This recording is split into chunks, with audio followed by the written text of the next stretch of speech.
But he tells me that he acted out of character after this. Yes, he did. And he says, I didn't feel like I was me. I didn't know what was happening. Correct. And he says it felt like a psychotic episode is what I would refer it to.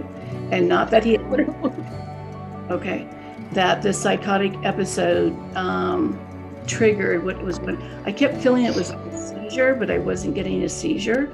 You and me chasing down forever after. Hello and welcome to Grieving to Believing. I am Deb Sheppard. There's absolutely no greater loss than that of a child. My mission is to help parents to begin to heal and know that their loved ones, their child especially, is still with them and giving them messages from the other side. I do not know who I'm going to be reading for today. I'm not told that information, but they were willing to come on. So it could be one parent or two, and we're going to jump right in and see where this takes us.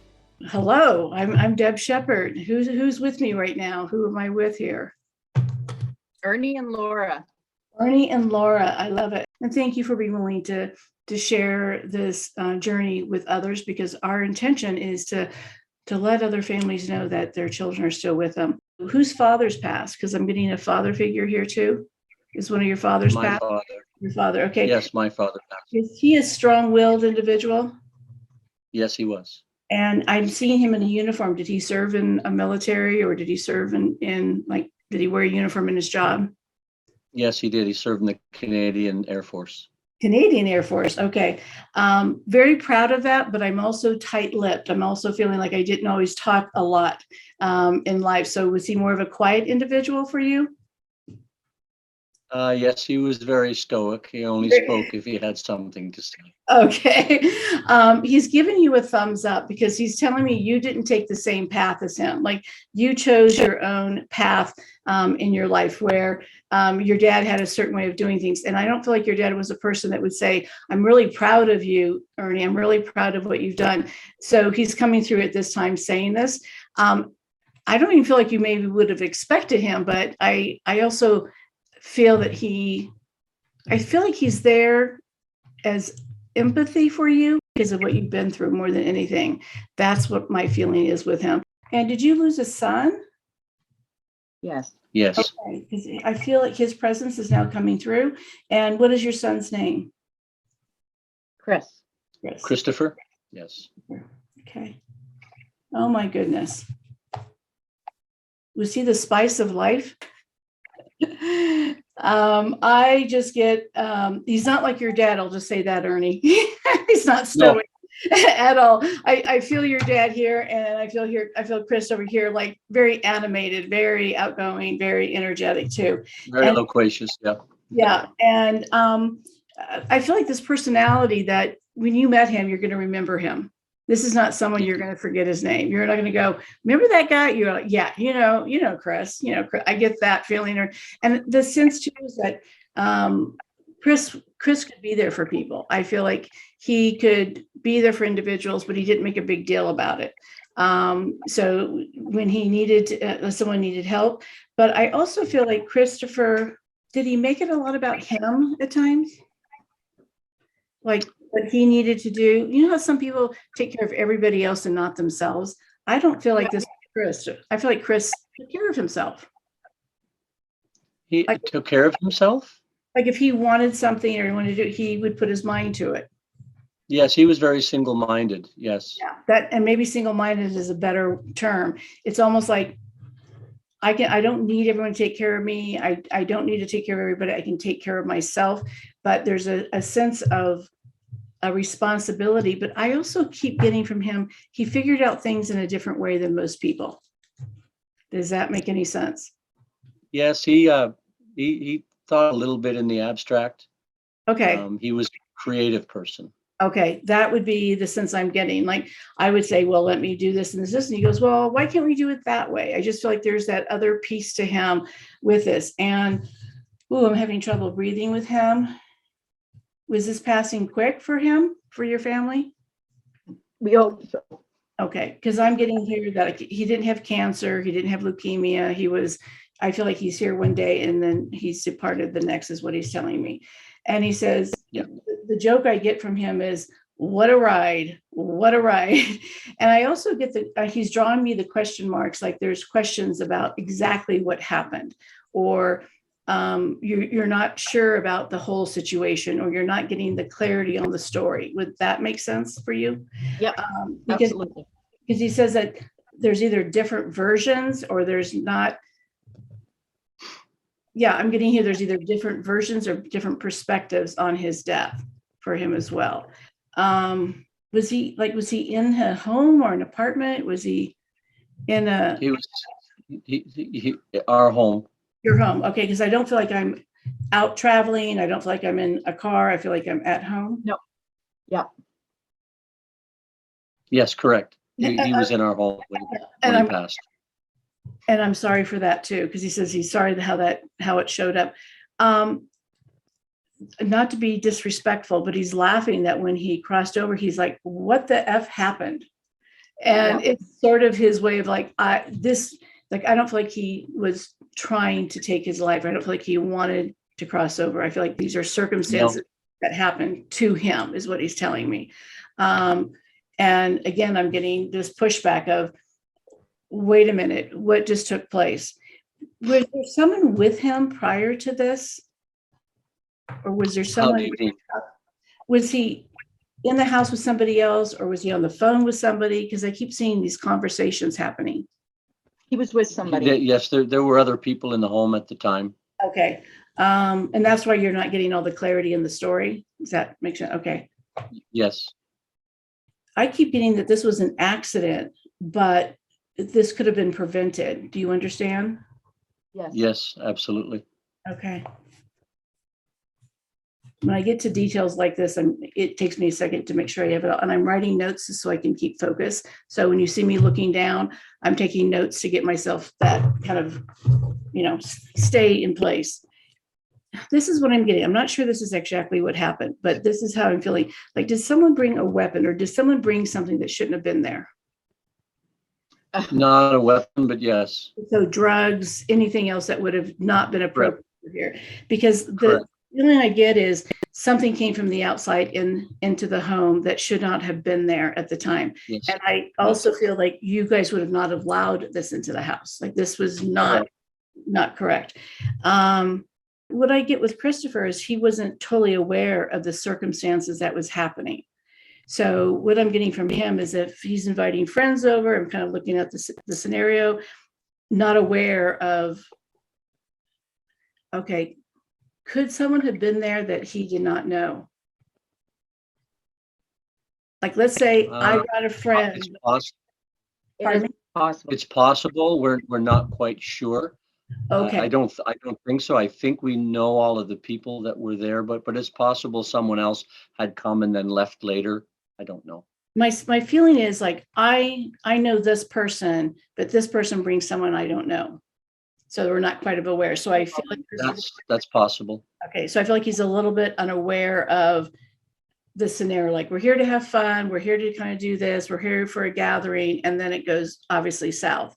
But he's the only one that passed, correct? Correct.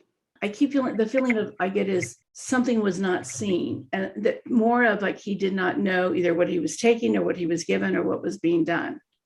So there's a feeling of unawareness. Like, I feel like Christopher would have done, like, I feel like he is a person that is proactive. He's not going to do anything that's going to jeopardize a situation, but I feel like he was put into a situation that he didn't feel like he had full control of. Yeah, that's possible. Yeah.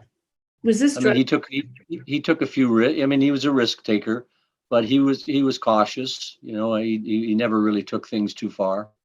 Yeah, normally. I feel like experiencing things versus a big issue is different. So was this on drugs that he took? Yes. It's not what caused his death. It has something to do with what led into.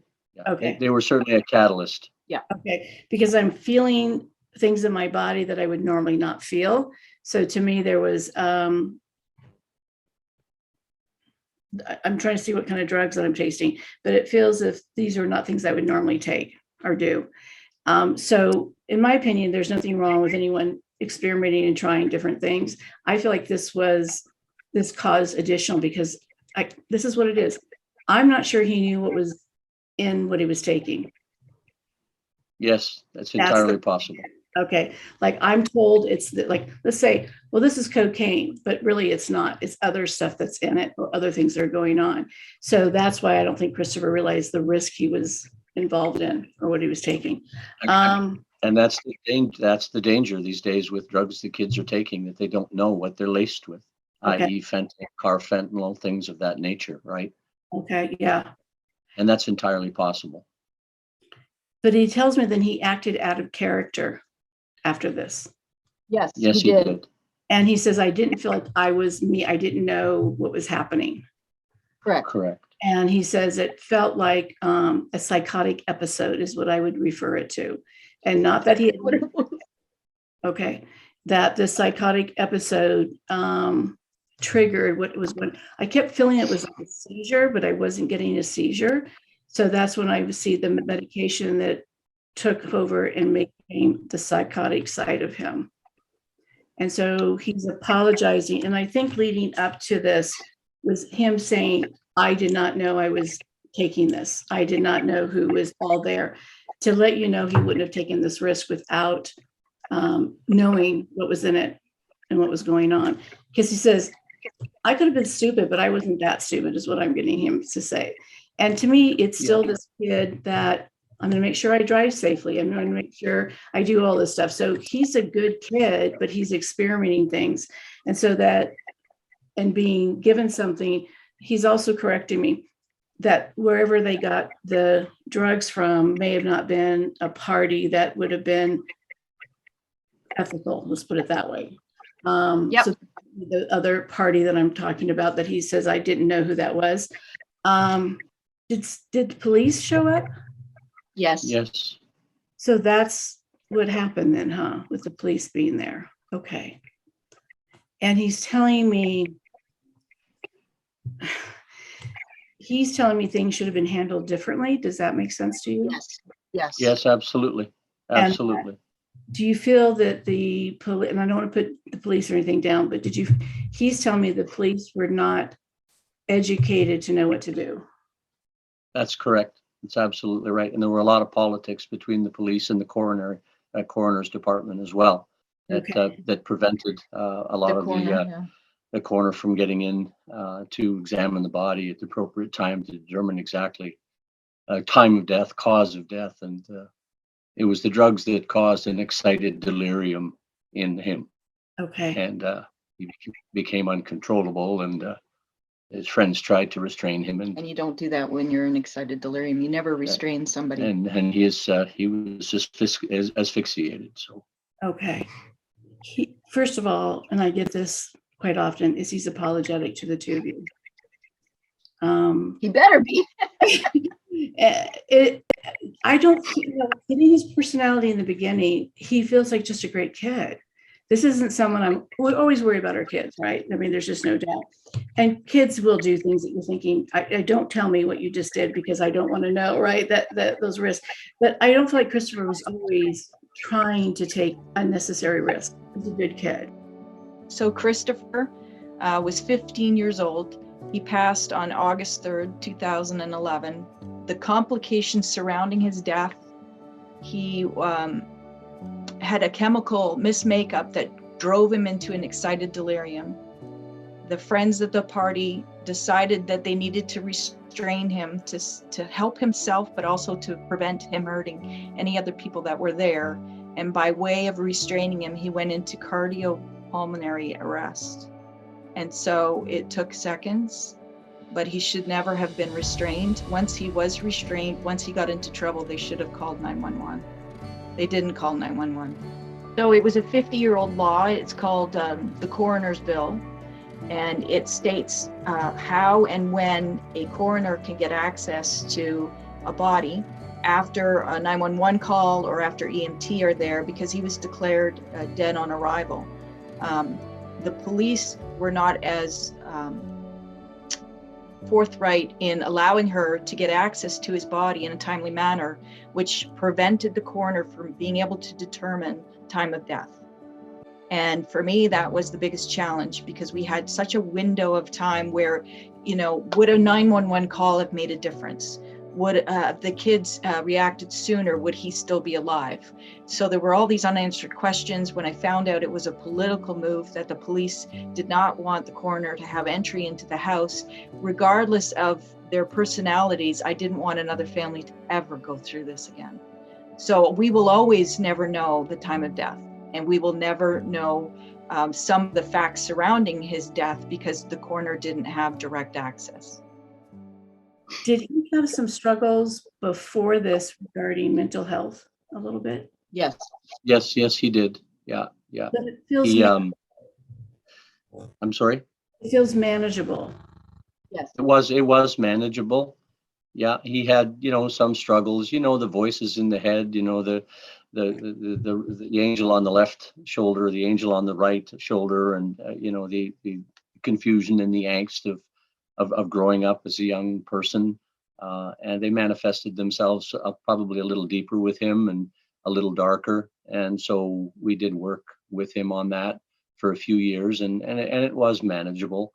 But then he started experimenting a little bit with marijuana, but he was smart. He was a sharp kid, and he gave to everyone. And as you indicated, he wouldn't take any unnecessary risks. This was a very, very tragic accident. The biggest thing is he wants you to know that he was not really in his body when all this was happening. And he didn't know all the things that were going on for him. And in that moment, if you want to replay that back, he goes, I didn't feel any of it. I wasn't there. He goes, if I would have been, it would have looked different.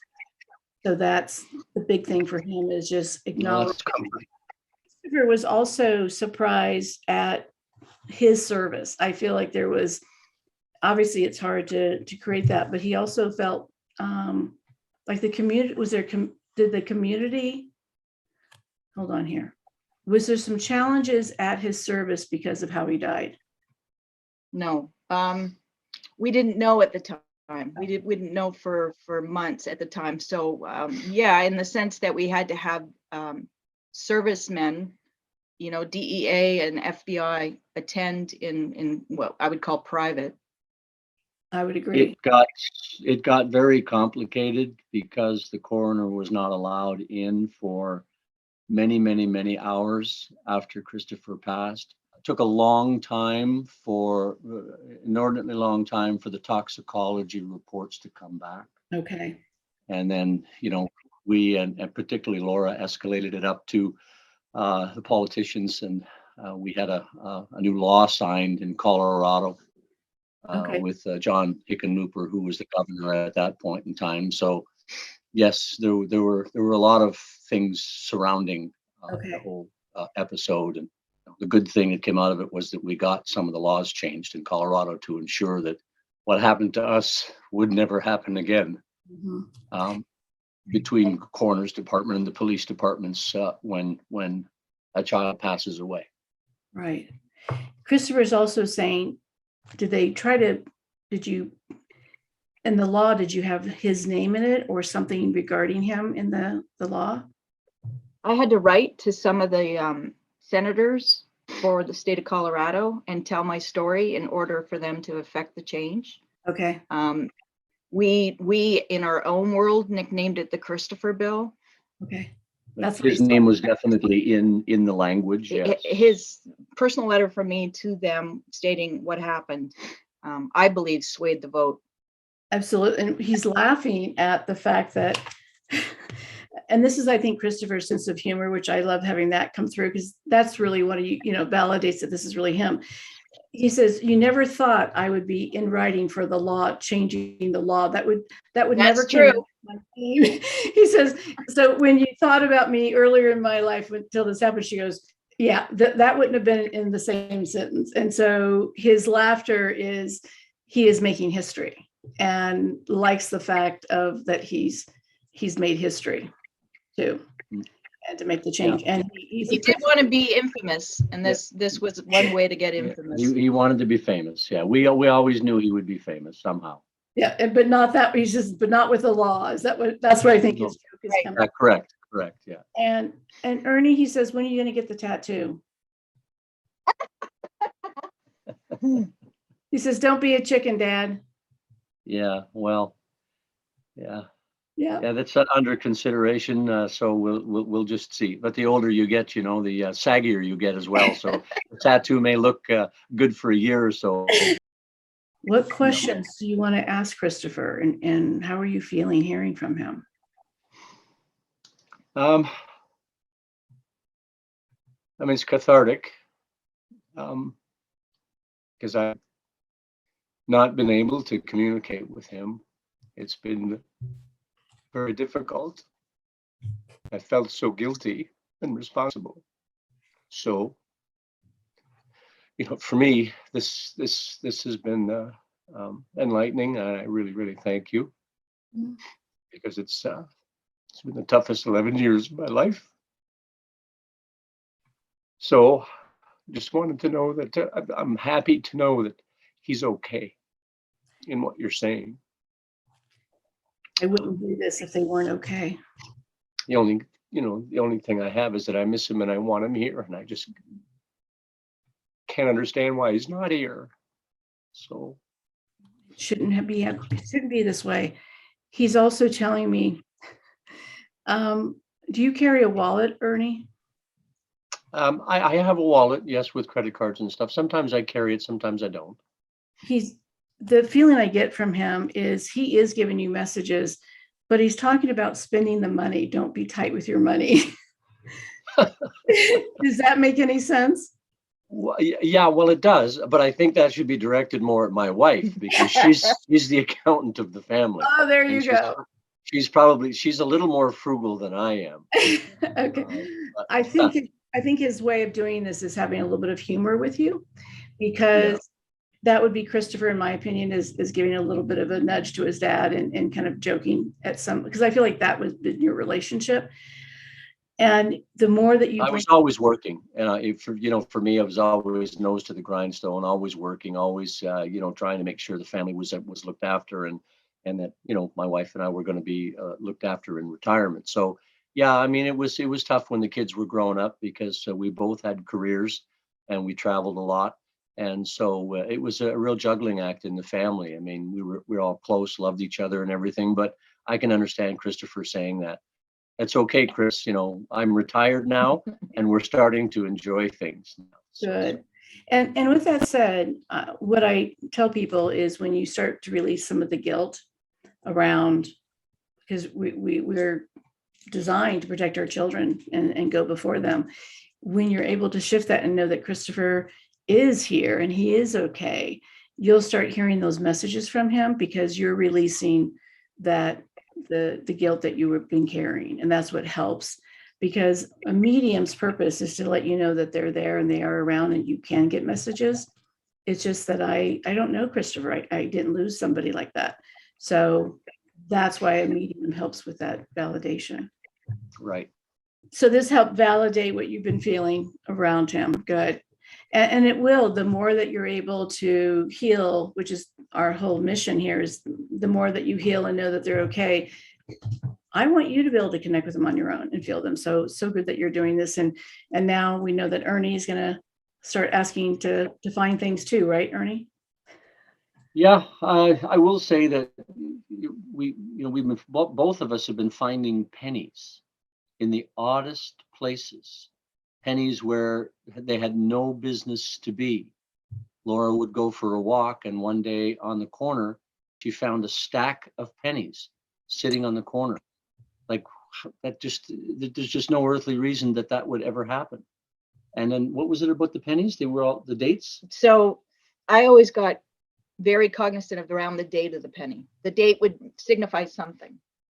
And the date on 3 of them was the year I found those 4 pennies, and 3 of them said 2021, and the 4th penny said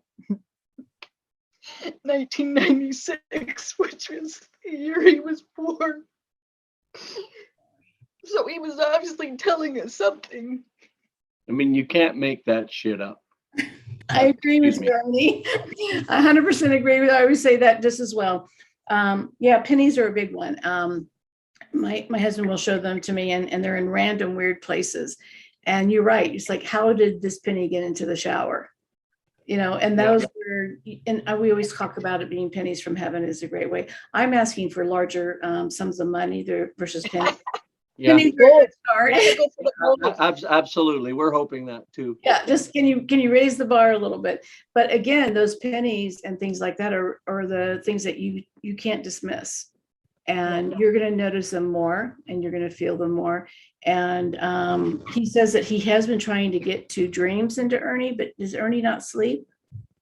He No, doesn't open up in his sleeping pattern to I haven't been able to bring sleep in the dreams. till since Christopher died. Because I don't sleep well. he says you need to get better at getting your sleep so that you can see him coming in your dreams. Yeah. Okay? And we can recommend some stuff for you with that too. So if you're not sleeping and he's trying to give you messages, not to make you feel guilty, but I think it's more about taking care of your health. That's really what I feel like it's part of. I am so honored that you guys were willing to participate and do the show and share your experiences and share Christopher's story with us, because that's going to help a lot of other people down the road as well. So thank you. He was an amazing kid. He worried about an awful lot of things that a normal 15-year-old should not have to be concerned about. He tried to make things better and learn things in a different format, in a different way. So he was unusually entertaining and really fun to be around. He was intelligent. He was humble. He was kind to everyone. He was very, very creative. He had an infectious personality, and he was very ambitious, had a lot of drive. There were so many facets surrounding his passing that if you studiously went after the data for years, you wouldn't know as much as the accurate summary she was able to do within minutes. So if there are skeptics out there, there's no way anybody could have compiled that kind of information and put it all together in such a short time frame, because for us, it was months and it was years. So they wrote a new clause into the existing coroner's bill that states that there has to be immediate access, that the coroner has to be the second person notified, and whether or not that timing around their arrival versus when the EMTs or the police get there is irrelevant. So there is no ability now for a police officer or an EMT to say that they need to go spend hours getting a search warrant to enter the house and whatnot. I mean, a 15-year-old was declared dead on arrival, and they waited 6 or 8 hours to allow the coroner access to the body. Of course, he's changing laws. Some benefit had to come out of this. It's one of those things that there's this Amnesty 911 per state that's going around that I think we might evangelize again. Children are afraid to call 911 in case they've done something that they consider criminal. So the prevention of these kids when a certain individual gets into trouble, that they think we better not call 911 because we're going to get in trouble as well, is something we can't allow the rest of the country to continue to take place. Kids should know if they have a party mate that's in trouble and they call 911, that they will not have any issues surrounding who shows up to help that individual that's in trouble. It, as I said, it's cathartic for me. I've been closed off, and I haven't felt a connection to Chris since his passing, and it's been very, very difficult. And today there was kind of a bit of a release of a lot of pressure and tension in my heart. And hopefully this is the beginning of my being able to communicate with him more. I want him here. I'm torn up that he's gone, but I realize that he'll never come back. And if this is the best that I've got, then Deb has helped me in that regard, and I really appreciate that. I'm so grateful and honored that these parents joined us to connect with their son, Christopher. I am passionate about being that bridge from the spirit realm into the earthly realm to give those messages for healing for these families and especially Christopher's parents. Just please always remember that even though your loved ones are on the other side, they're still by your side. Thank you for joining us on Grieving to Believing, and please continue following us in future episodes. Thank you again, and I'm Deb Sheppard.